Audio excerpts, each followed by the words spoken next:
Hello students, आज हम percentage by mass of an element in a compound के relation पर बेस्ड कुछ एप्लीकेशंस देखते हैं।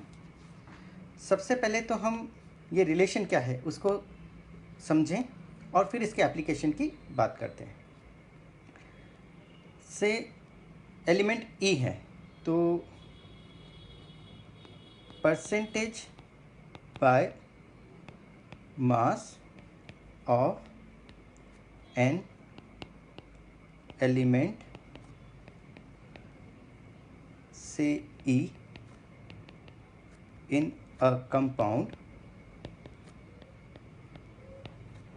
is equal to x into A divided by m into 100। अब यहाँ पर x क्या है?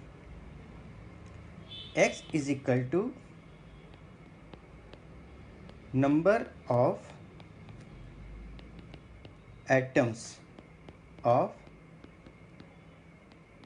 element E per molecule of compound. मतलब जिस एलिमेंट का परसेंटेज बाय मास निकालना है उसका नंबर ऑफ एटम पर मॉलिक्यूल कितना है, ये है एक्स, है ना, atomicity. A is atomic mass या एटॉमिक वेट ऑफ एलिमेंट ई। मतलब अगर ये कार्बन है तो एटॉमिक वेट 12 लेना है, अगर ये ऑक्सीजन है तो 16 लेना है, अगर नाइट्रोजन है तो 14 लेना है। Capital M is molecular mass या molecular weight of compound, molecular mass या मॉलिक्यूलर वेट ऑफ कंपाउंड। ठीक है, तो अगर मान लीजिए हम जानना चाहते हैं C2H6, ठीक है, C2H6 में इस रिलेशन को अप्लाई करना चाहें और हमें परसेंटेज ऑफ कार्बन चाहिए। तो परसेंटेज ऑफ कार्बन चाहिए तो कार्बन के लिए पर मॉलिक्यूल एटम कितने हैं, 2, तो x की वैल्यू कितनी हो जाएगी, 2। ठीक है,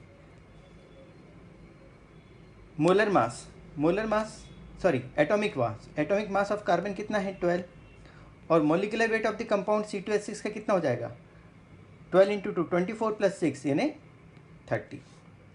तो परसेंटेज ऑफ कार्बन निकालने के लिए आप ये वैल्यू सब्स्टिट्यूट करेंगे इस रिलेशन में, x की वैल्यू 2, a की वैल्यू 12 और मॉलिक्यूलर वेट की वैल्यू 30। अगर आप परसेंटेज ऑफ हाइड्रोजन निकालना चाहते हैं तो हाइड्रोजन की अगर हम बात करें तो एक मॉलिक्यूल में कितने नंबर ऑफ एटम्स हैं, 6, तो x की वैल्यू इसके लिए कितनी हो जाएगी, 6। a हाइड्रोजन है तो एटॉमिक वेट 1 और मॉलिक्यूलर वेट तो 30 ही रहने वाला है। ठीक है, तो इस तरीके से आप इसको अप्लाई कर सकते हैं। ठीक है, तो इसके एग्जाम्पल सब हम लोग देखते हैं आगे। पहला एग्जाम्पल है find percentage by mass of carbon in glucose. Glucose में आपको percentage by mass of carbon calculate करना है। ठीक है, तो जो फॉर्मूला है ग्लूकोज का वो है C6H12O6। तो इसका मॉलिक्यूलर वेट हमें पता करना है, तो कार्बन के 6 एटम है तो 6 इंटू 12 प्लस हाइड्रोजन के 12 है तो 12 इंटू 1 प्लस ऑक्सीजन के 6 तो 6 इंटू 16, इसका सम आ जाता है 180। तो मॉलिक्यूलर वेट ग्लूकोज का हो गया 180। अब फॉर्मूला अप्लाई करें, percentage by mass of carbon in glucose, this is equal to x into a divided by m into 100। तो this is equal to x की वैल्यू कितनी है, x की वैल्यू है ग्लूकोज के एक मॉलिक्यूल में कार्बन के 6 एटम हैं तो x की वैल्यू हो गई 6, कार्बन का एटॉमिक वेट 12, मॉलिक्यूलर मास अभी कैलकुलेट किया है 180 इंटू 100।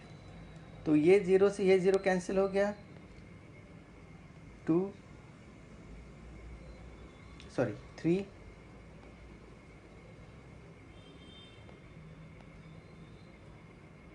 और 4, तो ये आंसर आ जाएगा 40%। ठीक है, तो ये आंसर आ जाएगा 40%। ओके, नेक्स्ट एग्जांपल पे चलते हैं। Percentage by mass of oxygen in A compound is 50%, find minimum molecular mass of the compound. अब आप इसमें एक बात ज़रूर ध्यान रखिएगा कि जब भी क्वेश्चन में मेंशन किया जाए मिनिमम मॉलिक्यूलर मास, तो आपको x की वैल्यू, अगर क्वेश्चन में मेंशन किया जाए मिनिमम मॉलिक्यूलर मास, तो आपको x की वैल्यू लेनी है 1, यानी उस एलिमेंट का एक एटम कंसिडर करना है पर मॉलिक्यूल। इस बात को आप ध्यान रखिएगा। तो ठीक है, हम फार्मूला अप्लाई करते हैं।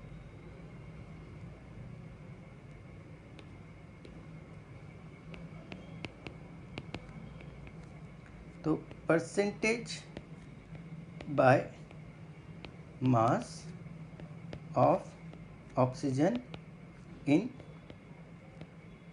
Compound is equal to x into A/m into 100। अब यहाँ पर हमें मॉलिक्यूलर मास कैलकुलेट करना है ना, m की वैल्यू कैलकुलेट करनी है। परसेंटेज बाय मास आपको गिवन है, तो परसेंटेज बाय मास कितना गिवन है 50, विच इज़ इक्वल टू, अब जो मैंने अभी समझाया था कि अगर मिनिमम मॉलिक्यूलर मास मेंशन किया गया है क्वेश्चन में, तो x की वैल्यू लेनी है 1। अदरवाइज आपको क्वेश्चन में गिवन रहेगा कि नंबर ऑफ एटम पर मॉलिक्यूल कितने हैं, 2 है, 3 है, जितने भी, पर इसमें नहीं मेंशन किया है मिनिमम मॉलिक्यूलर मास, तो आपको x की वैल्यू 1 लेनी है।